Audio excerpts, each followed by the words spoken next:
ആരുടെ നോക്കണമേ. എന്താണ് മര്യാദക്ക് സംസാരിക്കണം. കള്ളുടിച്ചാലേ വയറ്റി കിടക്കണം. അല്ലെങ്കിൽ എന്ത് ചെയ്യണം?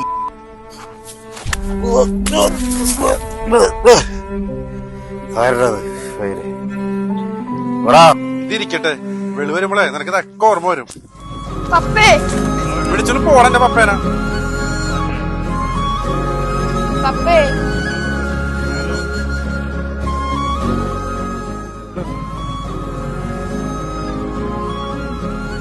സ്കൂളിൽ പോണല്ലേ?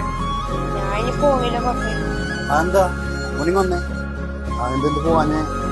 പപ്പ എപ്പോഴും ഇങ്ങനെ നടക്കൊണ്ട് കൂട്ടുകാരന്മാരൊക്കെ എന്നെ കളിയാക്കിയാണ്. ഇന്നലെ ഹോട്ടൽ വെച്ച് നടന്ന എല്ലാരും കണ്ടു. നാട്ടുകാരൊക്കെ എന്നെ കളിയാക്കിയാണ്. ഞാൻ പിന്നെ എന്തിനാണ് സ്കൂളിൽ പോണത്? എന്തിനാണ് പപ്പ ഇങ്ങനെ നടക്കണത്? ഞങ്ങളെയൊക്കെ ഒന്ന് ഓർത്തുകൂടെ?